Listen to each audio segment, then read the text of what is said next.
Hello, and welcome to Change the Face of Yoga, teaching toddlers through golden oldies. I'm very excited to be talking to lots of yoga teachers who will explain their passion for teaching yoga to students with different ages, physical fitness levels, wellness levels, and different goals. They will explain the benefits of yoga for these students and will be including teacher tips and pose modifications. I am Stephanie Cunningham of Yoga Lightness, and I've been teaching over 50s for 10 years. So this area is my passion and the passion of many other yoga teachers that you will be listening to in this series. Thank you so much for listening, and let's get started. This is Changing the Face of Yoga, and this is Meditation Month, and we're going to be talking to people who have different takes on meditation. And I have a very interesting guest today. His name is Jay Cole. Jay has written a book called Calm the Fuck Down, Meditation for Blue Collar. I have to admit that's a little bit different than we usually think about it. So Jay and I are going to just have a talk about his experience with meditation and why he wrote this book. Jay's an RYT 200 level yoga teacher. He started with yoga with Adriene and then went to some classes. He's since decided that he really enjoys yoga and wants to became a teacher. He's also been meditating for 20 years, and we're going to ask him why he chose to make this book and why he chose to target blue collars.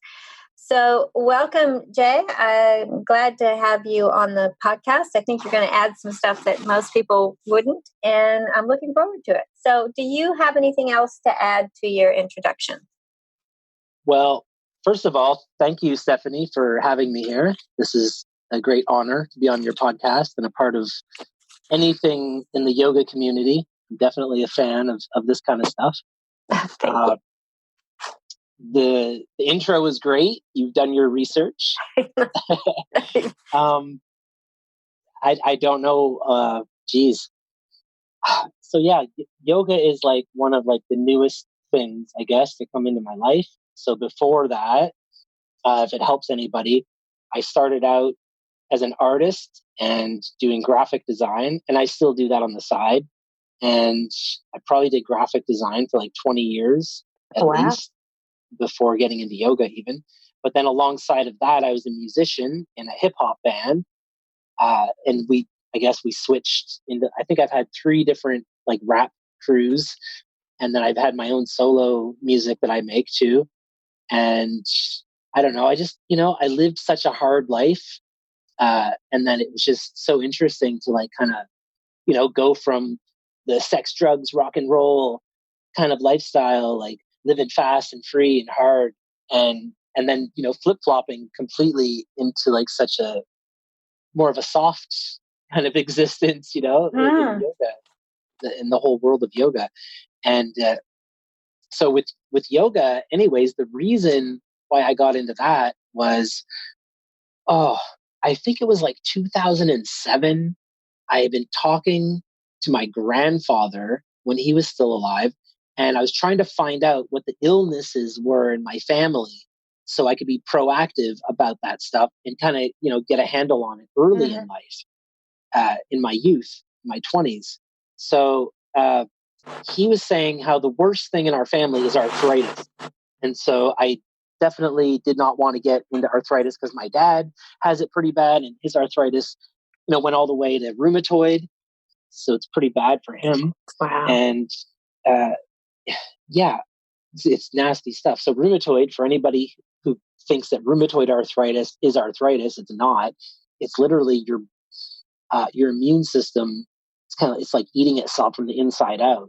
So your immune system goes, oh, what are these bones doing here? Let's get these out of here, and it'll start to eat away at your bones. My dad's had so many operations. He shattered his ankle, and he had like 50 different pins put in his leg, all the way up his shin bone, and it's been reconstructed. He's part robot now. I call him the cyborg father. And so, yeah, I was like, what am I going to do about this arthritis thing? And any research that was available online back in, back in 2007 was yoga. That's what everybody said. You know what? It won't make it better, but it'll stop it from getting any worse. And I said, okay, sign me up. But you know what? I don't feel the pain, so not right now. It was probably, 10 years, 10 or so years later, 2015, when I was living in Los Angeles, which was great because the climate and everything was great. But then something miraculous happened and it actually rained in LA. Wow. It hadn't rained in probably 6 months. But when that rain hit, the contrast of just the humidity in the air, it hit my bones like a bag of bricks. I couldn't get up out of bed. I was just in so much pain. And I knew what it was. I was like, well, this is it. This is the day I have to start doing yoga. And that's when I just started following yoga videos on YouTube. And I was falling over all the time and hurting myself. And it wasn't working out. I must have watched 100 different videos. And then a friend of mine said, oh, you need yoga with Adriene. That'll fix everything. So I started watching Adriene, and it's still a part of my daily routine to this day. Even though I teach my own stuff and I write my own classes, like I still follow yoga with Adriene every day. It's just amazing, and it's good. I like having. I mean, in between, I went to real classes, to learn. Okay, am I actually doing downward dog properly? Taking a few classes, getting some alignment. And whenever you're going to a yoga class, whenever you tell the teachers like, hey, I'm new at this, they're just like, oh yes, I love that. And I love it too, because that's your person. This is your demonstration person that you're going to use for the whole class. It's a good bonus to have somebody who's there to be taught, to learn. So you're like, micromanaging every little move that they make. You're like, oh, this could go over here and that could go over here. You really help someone deepen their practice that way. So I love it when students say that, and they definitely loved it when I came in there saying that I didn't know what I was doing either. And that was it. So at 2016, around the end of 2016, I decided, I was like, I love this. I love doing it every day. I would love that if this was my life, this is all I had to do. And I went and took the training on Vancouver Island. On your blog that when you tagged your book, you tagged meditation and mindfulness. Do you equate those two things? I feel like people who meditate become more mindful after. I wouldn't say that it just happens right away. And I wouldn't call meditation mindfulness. I just kind of like, it's like a byproduct or an after effect that happens. Kind of like, I don't know, I find all the benefits of meditation are that way. Whereas you start doing it and over a period of time, you start to notice it, expanding. It's not just in that hour that you're meditating, or it starts to creep out into the rest of your life. It seeps into everything. So then you get cut off in traffic. You're not freaking out at that person. You're not being reactionary anymore. I was a very reactionary person back in the day before I meditated. And even when I did meditate, it wasn't full time for the last like 22 years. It was an off and on kind of thing. I would go like little bursts of months here and there or days, but it's been the last 3 years, I've really just gone hard at it. And by doing that, now I'm really noticing the benefits of it. And I don't know if it's because I'm older, I'm more mature, I have a better head for these kind of things, that I can recognize them. But yeah, I wasn't seeing it before for what it really was in my youth. And now today, I can definitely feel the benefits of it. So how did you get interested in it in the beginning? An interesting story, because when I was about 9 or 10 years old, we would vacation at my grandparents' cottage on a lake. So it was me and my brother and my sister, and then my two grandparents would be there. Usually they would have us and my parents wouldn't be there. Sibling rivalry starts happening, a little bickering, a little bit of fighting. Next thing you know, it's all out war all day, every day, fighting with my brother and sister. And I wasn't having fun. I didn't like it. My grandparents didn't like it. Back then they still had jobs. They weren't retired. This was their vacation too. One day I was like, I'm just going to stop fighting. I'm just going to just get away from this, and I'm going to go sit on this rock. That's the other cool thing. There were these giant stones coming up out of the earth. They had pulled as many as they could out with bulldozers and tractors, but there was a lot of giant rocks, like an iceberg. A piece is sticking out on top, but the piece below is far bigger. And I climbed up on this rock. I folded my legs into a full lotus. My dad had taught us how to do full lotus when we were really young. So all of us kids could easily do that, at least. Mhm. I sort of crisscrossed my legs into a little pretzel, closed my eyes, and that was it. The fighting went away. Everyone stopped bickering. My grandparents were happier. I was happier. My brother and sister were happier. The neighbors weren't listening to us all yelling and running. And there's just like, it's as if a calm washed across the land. That was the beginning of meditation. I didn't know what it was. I didn't know what I was doing. I had seen ninja movies. You would see like a monk in a monastery meditating before the ninjas attacked, just little glimpses. The Ninja Turtles, a popular cartoon in Canada, they have Master Splinter. He was always meditating. He would tell the Ninja Turtles, "Oh, I have to go meditate on this problem that we're having." So that's all I knew. And so I sat down on that rock, closed my eyes, and that was it. People laughed at me. My brother and sister would run over at first and like, try and get me out of it. And then after a while they realized like, oh, leave him alone. And then, my grandmother would step in like, leave Jay alone. He's meditating. They didn't know what it was. Nobody knew what it was, but everyone knew that something peaceful and quiet was happening. That's all that really mattered.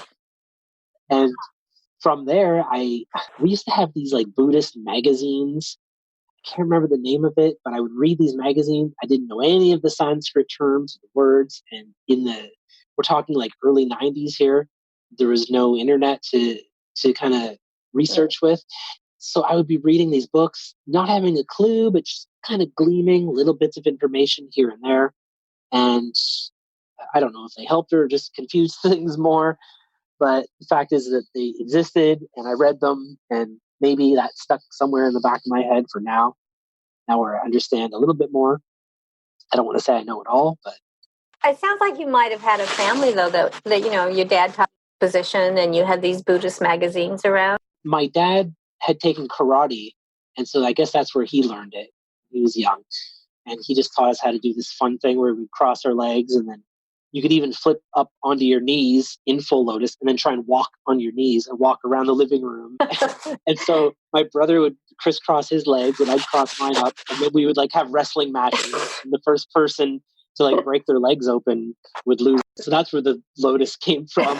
The magazines were just something I bought myself at the store. I remember the first time I was in a little magazine store. That's all they sold was magazines and newspapers from all over the world. And I just saw somebody was meditating on the cover. And I was like, oh, I wonder what that's about.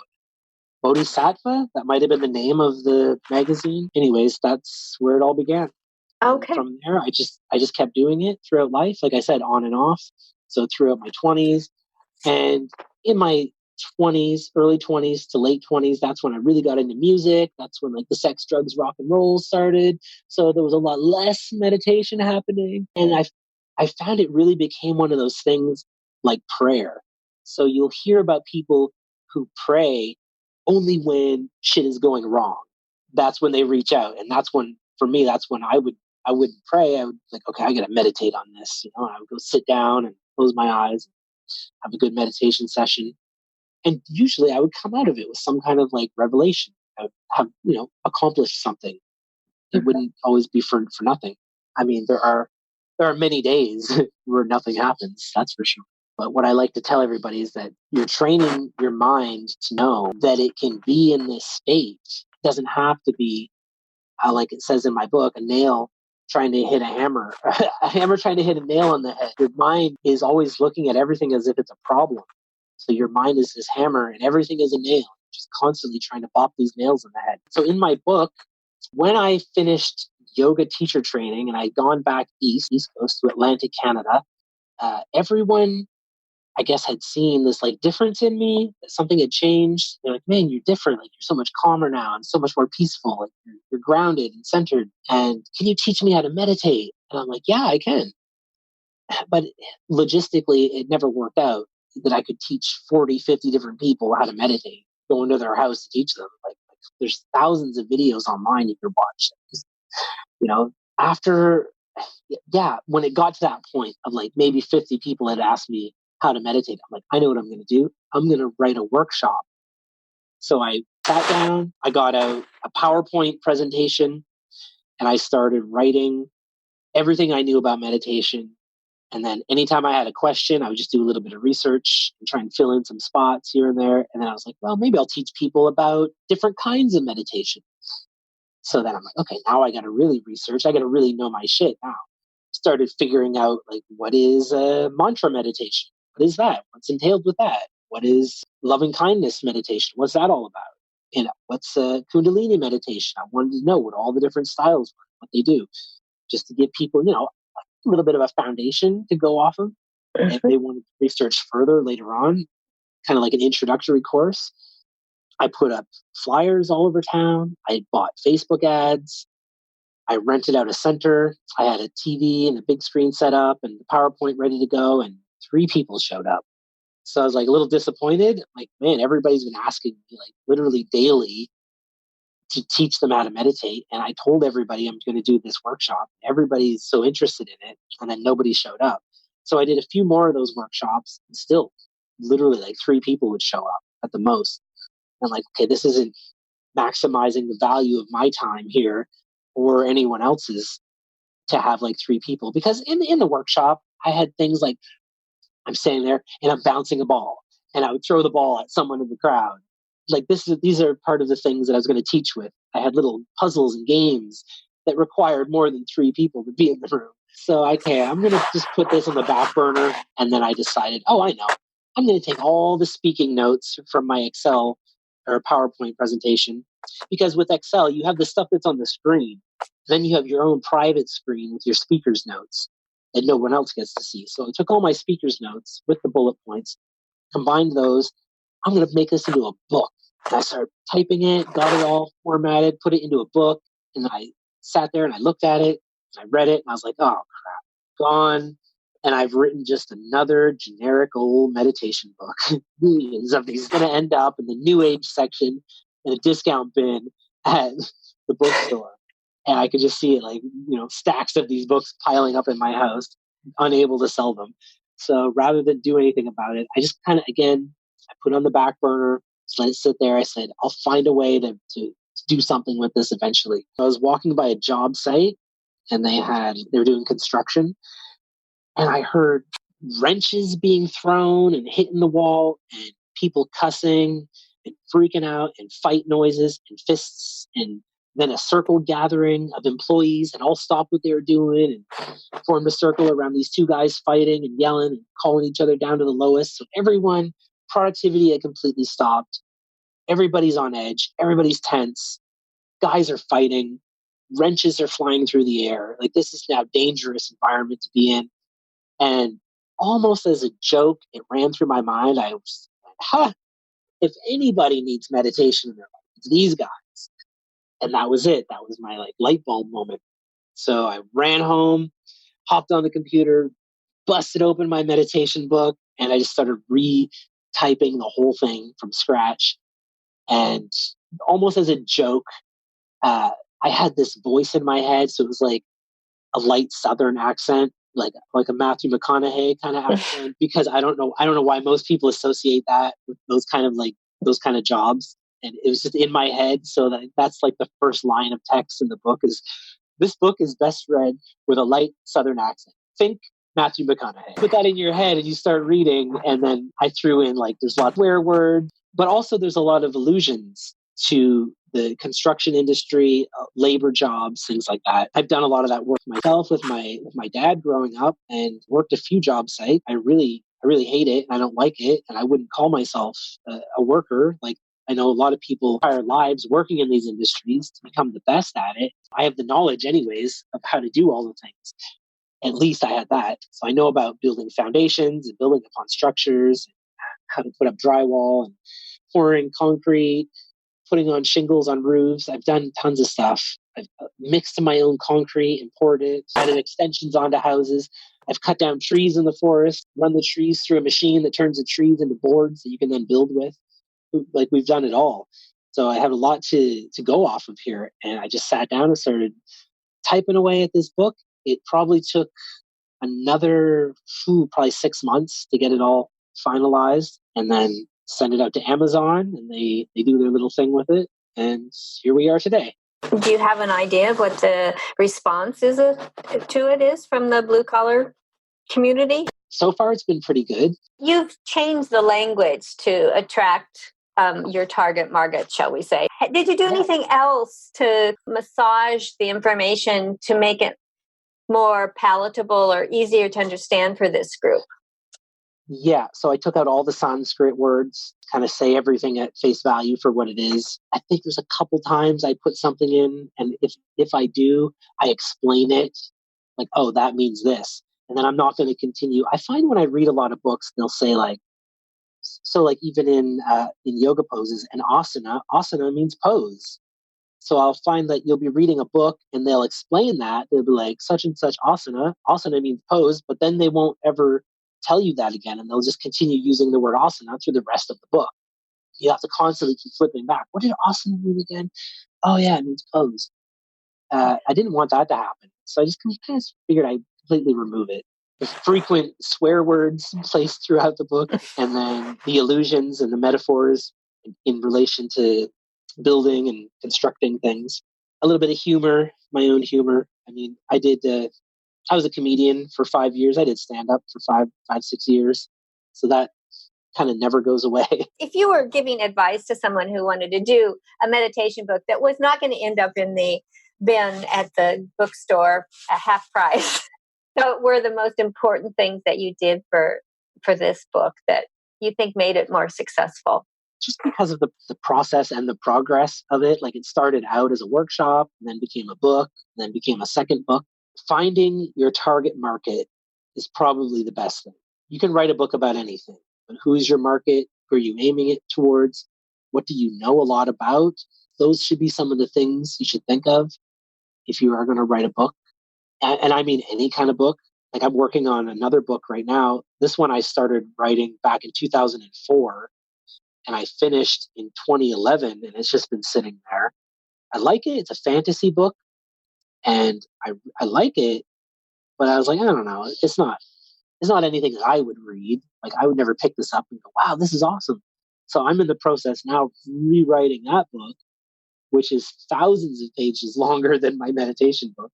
I've just got through chapter 1, and it's already past what my meditation book was. Think about who the end user is. Think about who you want to read this. Who do you think would enjoy it? What do they want to read? What do they want to see? What's some of the imagery? What is the age range? You don't want to be using old timey words from back in the 40s if you're trying to reach the new millennials. I feel like it'll just hit you one day. It'll just hit you, and you'll go, "Oh, I know what to do now." Okay, they weren't necessarily things that I thought of on purpose, applied it on purpose, but I guess you could probably use it almost as a business model for other things. Now, you said when you first started out, you did all these different kinds of meditation, Kundalini meditation, and is that still in there, giving them kind of a broad overview of the different kinds of meditation? Oh, definitely. It's all in there. I'm going to bring the book up. There's an introduction. There's a couple stories, just personal life stories.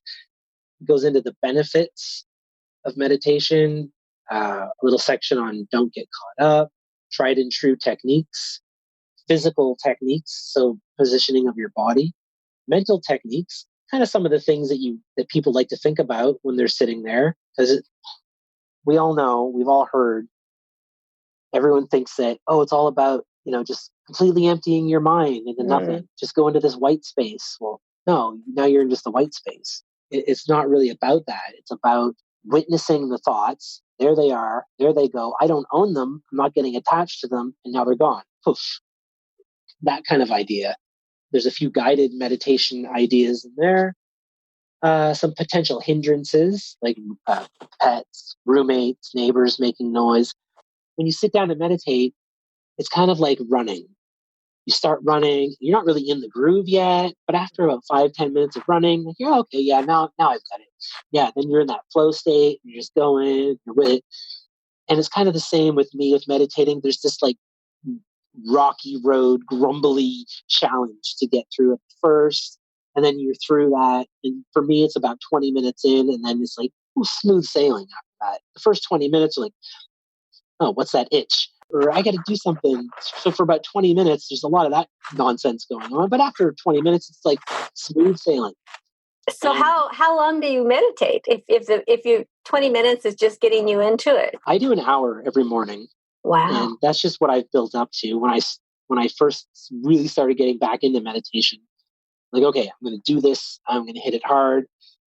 And I got through, 5 minutes, maybe. I was like, okay, I'll build up to it. I understand why people say that. Just build up to it. So even when I recommend to people, I'm like, just do a minute. Just do 1 minute. Wait, set your alarm a minute earlier before you wake up this morning. Get up a minute earlier and just close your eyes. Just be awake and sitting. And people are like, oh, I meditate when I'm sleeping. I'm like, no, it's not the same. It's not the same. You're not training your body that it's okay to just be sitting there and not doing anything. Just being okay with just being in the room at first. Just be there. Eventually, you'll have to be there with your thoughts. Eventually, you'll have to get through some of the other processes involved. Yeah, it took a while. I built up into an hour. I mean, I've done 2 and 3 and 4 hours. Oh. But at what ends? At what point is this becoming a drug? At what point are you at what point are you tapping out of life? At what point are you procrastinating? You can meditate all day. It's not gonna pay the bills.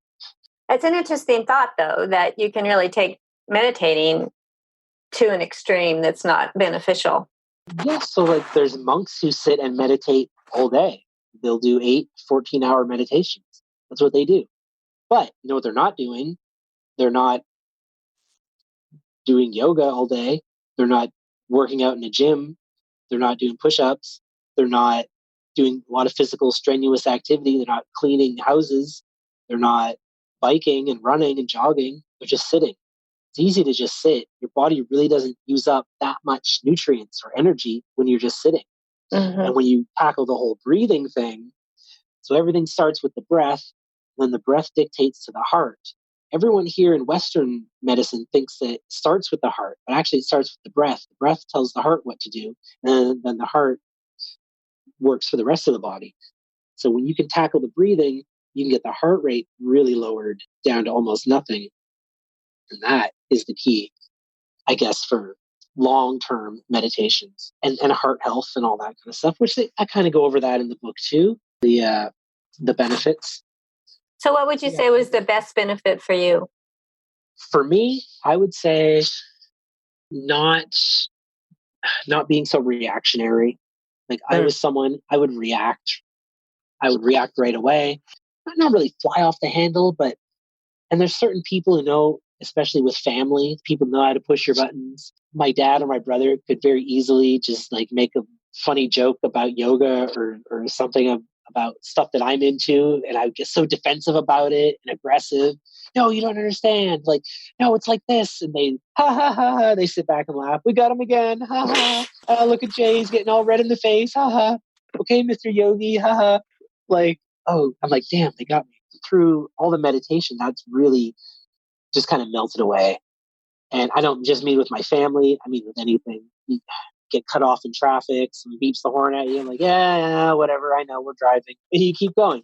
You can attach to that. You can get grumpy. You can have all these angry thoughts. You can grab onto those thoughts. You can hold them and keep them with you all day long. You can bring them to work with you and be angry and pissy with everybody, but you don't have to. And I feel that meditation is really what has taught me that it's okay to have thoughts and it's okay to let them go. It's like, yeah, anger, of course you're angry. You almost got in an accident and all the problems that are associated with that accident. You don't have to think about them right now because it didn't actually happen. The other issue is so much stress, so much cortisol in your body that is so damaging to everything inside of you. Cortisol is one of the worst things. Cortisol is there for fight or flight. So when we used to live in the woods, you'd hear a twig snap, and your heart would go bum, bum, bum, bum, bum, bum, bum, and you get jolted with some cortisol and some adrenaline, and you can either run away from the animal or you can stay and fight it. Today, you're sitting in traffic and you didn't get hit and your heart's going through the roof and you're out and you're angry and it's not supposed to be happening. People watching the news, they're sitting comfortably in their own home, totally safe. Nothing is happening, especially here in Canada. and they're watching all this bad stuff about terrorism, bombs going off, and violence, and people are dying, and all this aggression. And they're sitting here and they're clutching the armchair, and they're getting all aggravated. And they're yelling at the TV, and cortisol is coursing through their body, and all this stress is reacting, and so damaging. I want to thank you, Jay. I really think that you've educated a lot, but you've done it in a very entertaining way, which I always think is helpful. And I love the idea. I love the idea that you put a meditation book together for people that perhaps we haven't thought of as meditators. So I appreciate you looking beyond what we usually do and adding some new people in. There's nothing worse than preaching to the choir. So if you guys would like to talk to Jay or ask him a question or something, his website is www.jcoleyoga.ca. His Facebook is J. Cole Yoga. And his book, Calm the Fuck Down, Meditation for Blue Collars, is on Amazon, if you would be interested in looking at that. Thank you, Joy. It was great talking to you again. And I think you've really added something to our discussion on meditation. Oh, thank you, Stephanie. It's been a blast.